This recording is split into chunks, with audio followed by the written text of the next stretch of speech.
आपके साथ मैं हूं वैशाली वर्मा। अगर आप अपना विज्ञापन हमारे बुलेटिन में शामिल करना चाहते हैं तो स्क्रीन पर दिए हुए नंबर्स पर संपर्क कर सकते हैं। समय हो चुका है हमारे बुलेटिन का, नजर डालते हैं देश दुनिया।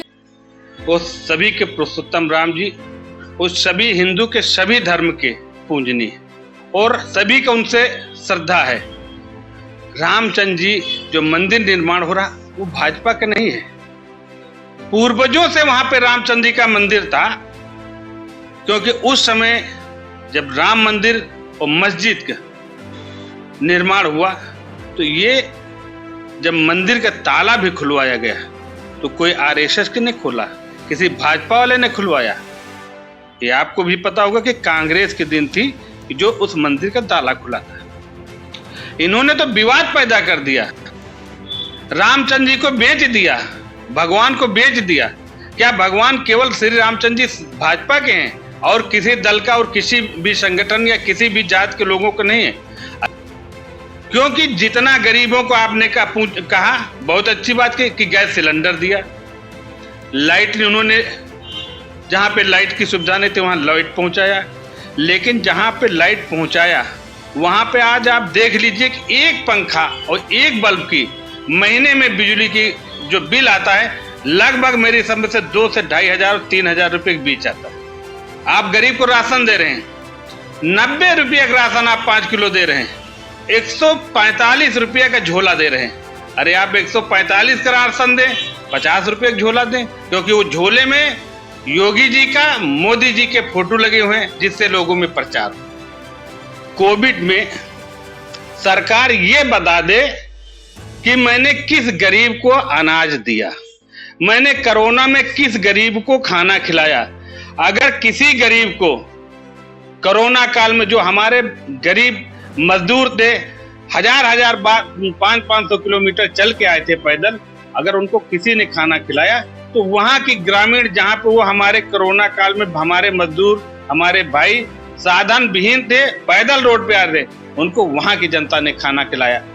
इन्होंने कहीं खाना नहीं खिलाया, कई जगह पर इन्होंने अपना किचन बना दिया और किचन में वसूली होती थी और यही भाजपा के नेता वहां से पैकेट बंधवाते थे और ले जाके और बांटते थे, कहते थे मैं बांट रहा हूँ।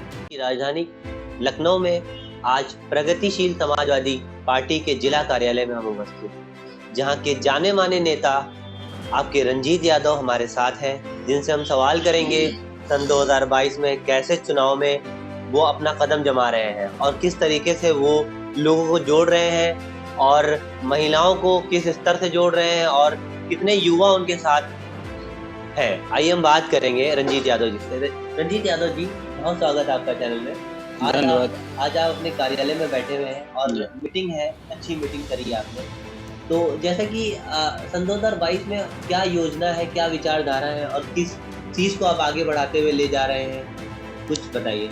जिस तरह से इस समय प्रेजेंट सरकार बीजेपी बेरोजगारी, गरीबी और किसानों का उत्पीड़न हो रहा है, ऐसा कभी नहीं हुआ, किसी सरकार में नहीं हुआ। हमारे राष्ट्रीय अध्यक्ष माननीय शिवपाल सिंह यादव जी ने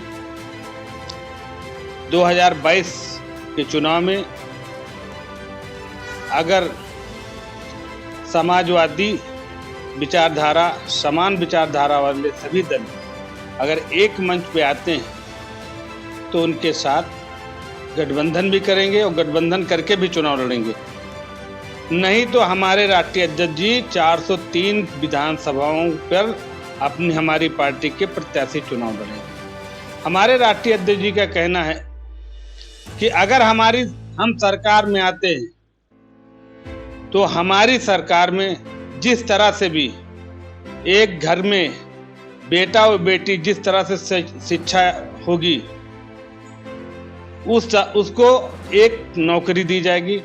अगर किसी भी तरह से नौकरी से वंचित रह जाता है तो उसे 5 लाख रुपया अपना स्वतः रोजगार करने के लिए ऋण मुक्त दिया जाएगा। महिलाओं के लिए आज हमारे यहाँ महिलाओं के साथ क्या हो रहा है, कितने कांड हो रहे हैं, लेकिन सब पे केवल पर्दा डाला जा रहा है। महिलाओं की सुरक्षा के लिए, महिलाओं के रोजगार के लिए, महिलाओं की जो विधवा वृद्धा है उनको पेंशन के लिए हमारी पार्टी ये सारे कार्य करेगी जिससे गरीबों को, बेरोजगारों को उनको सहूलियत मिले। आज किसानों के साथ क्या हो रहा है? आज 1 साल से ज़्यादा हो गए किसान प्रदेश के सभी जिलों में धरना प्रदर्शन कर रहे हैं। दिल्ली के चारों तरफ से बैठे हुए हैं। 3 मांगे हैं, 3 काले बिल हैं, उनको सरकार क्यों नहीं वापस कर रही? निजीकरण क्यों करना चाह रही? आज सरकार रेल बेच डाल रही है, रेलवे स्टेशन बेच डाल रही है, एयरपोर्ट बेच डाला, तो सब निजीकरण करें। जब निजीकरण हो जाएगा तो हमारा किसान हो चाहे नौजवान हो, वो स्वतः अपना कोई रोजगार नहीं कर सकता। वो ठेकेदारी प्रथा में जो ठेकेदार कहेगा उसी के हिसाब से वो अपना कार्य करेगा। इसी का विरोध हमारे किसान कर रहे हैं। आज लखीमपुर में देख लीजिए, एक गृह मंत्री के लड़का जो हमारे अन्नदाता हैं, उनके ऊपर लोकतंत्र में सबको अधिकार है अपनी बात कहने के लिए, धरना प्रदर्शन करने के लिए सबका अधिकार है, लेकिन वो हमारे अन्नदाता अपनी बात रख रहे थे, शांतिपूर्वक धरना प्रदर्शन कर रहे थे, और उसमें एक गृह मंत्री का लड़का जो प्रेजेंट टाइम भाजपा सरकार के गृह मंत्री जी हैं, उनका बेटा हमारे अन्नदाताओं को कुचलते हुए और चला गया। सर, आज पेट्रोल की कीमत बहुत ज़्यादा हो गई है और आम इंसान, जैसा कि आप सेब, हिमाचल प्रदेश से आप एक सेब लेकर आते हैं जो 15 रुपए किलो मिलता है, वो आपकी दिल्ली मुंबई की बाज़ारों में 150 से 200 रुपए किलो बिक रहा है। तो क्या ऐसा लगता है ये पेट्रोल की वजह से हो रहा है और ये महंगाई जो है? जी बिल्कुल, मैं आपके चैनल के माध्यम से कहना चाहूँगा कि जब अगर ईंधन महंगा हो गया, पेट्रोल महंगा हो गया, डीजल महंगा हो गया, तो जिस तरह से डीजल महंगा होगा उसी तरह से हमारे जो भी किराया भाड़े हैं, जो भी ट्रक से जिस भी साधन से हम सामान लाते हैं उसका किराया बढ़ेगा। जब उसका भाड़ा बढ़ेगा तो हमारा जो भी छोटा उद्योगपति है उसको भी अपना उसी में बजट लगा के और तब वो बेचता है कि वो भी मेहनत कर रहा है, उसे भी 4 पैसे चाहिए। लेकिन अगर ये पेट्रोल डीजल सस्ता हो जाए तो यही जो आप सेब की या जो भी जितने भी सब्जियां हैं यहाँ पे रोज 4 में की चीज़ें हैं वो सस्ती हो जाएंगी। डीजल आज 100 हो रहा है, पेट्रोल 100 पार हो रहा है, गैस 1000 रुपये हो रही है। यही सरकार, यही में जो है ईरानी स्मृति जी, राजनाथ सिंह जी, प्रधानमंत्री जी, जब पहले 400 में सिलेंडर था, 60 रुपये में पेट्रोल था, 50 रुपये में डीजल था, तब ये लोग जंतर मंतर पे माला लटका के धरना प्रदर्शन करते थे, कहते थे कि हमको लाइए, हम सब सस्ता कर देंगे, महंगाई खत्म कर देंगे। लेकिन जब से आप आए हैं, जब से हमारे प्रधानमंत्री जी आए हैं, तब से एक तो इतनी महंगाई हो गई और इतनी आपदाएं आ गई हैं 5 साल में हमारे हिंदुस्तान में कि जिसका कहीं कहीं तो पूरे शहर विनाशकालीन हो गए हैं। सर, मौजूदा सरकार का कहना है कि हमने बहुत सारी योजनाएं दी जिससे लोग लाभ भी उठा रहे हैं और आपके अनाज अब कोविड-19 में बराबर लोगों को 2 बार महीने में अनाज मिला और आपके उज्ज्वला योजना में लोगों को सिलेंडर मिला और कई सारी चीज़ें हैं लोगों के लिए, कन्याधन योजना, शौचालय भी बनवाए। तो इन सब पे हाँ, आपने बहुत सही सवाल किया। कोविड में सरकार ये बता दे कि मैंने किस गरीब को अनाज दिया, मैंने कोरोना में किस गरीब को खाना खिलाया।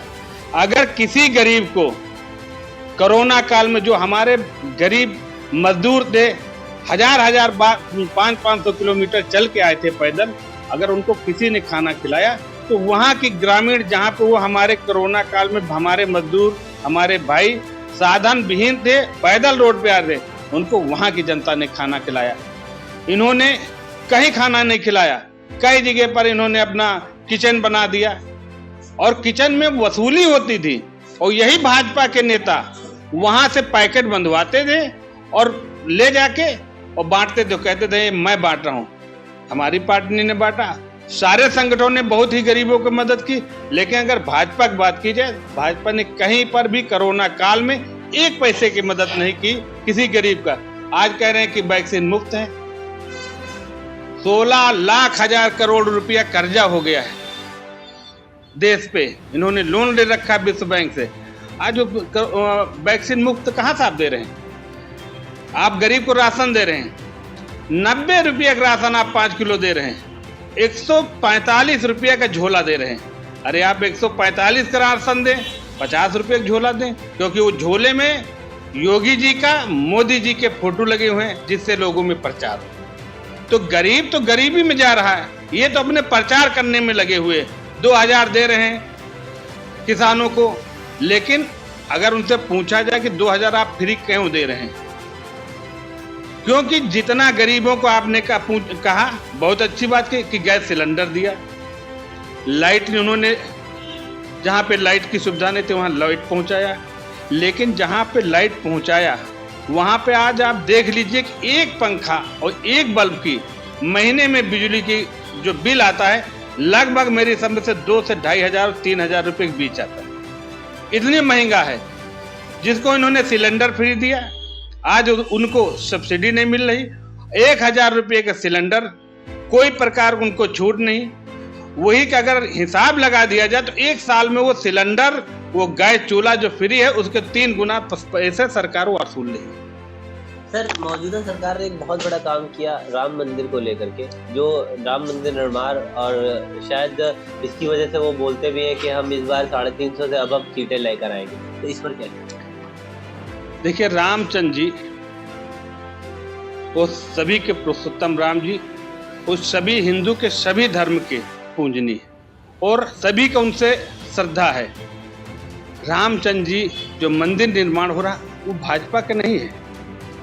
पूर्वजों से वहां पे रामचंद्र जी का मंदिर था, क्योंकि उस समय जब राम मंदिर और मस्जिद का निर्माण हुआ, तो ये जब मंदिर का ताला भी खुलवाया गया, तो कोई आरएसएस के ने खोला, किसी भाजपा वाले ने खुलवाया।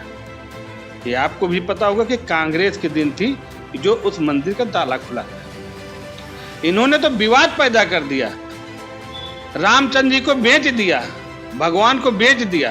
क्या भगवान केवल श्री रामचंद्र जी भाजपा के हैं और किसी दल का और किसी भी संगठन या किसी भी जात के लोगों को नहीं है?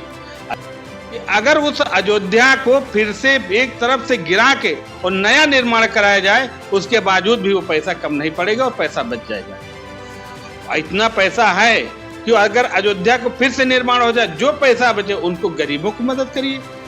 मंदिर के नाम पे क्यों इतनी वसूली कर रहे हैं? सरकार है, आज मंदिर के नाम पे आप स्वयं देखे होंगे, आपको चैनल के माध्यम से मैं कहना भी चाह रहा हूं कि यही संगठन के आ रहे लोग गली गली में चद्दर लेके और घर घर चंदा वसूली किया है मंदिर के नाम पे।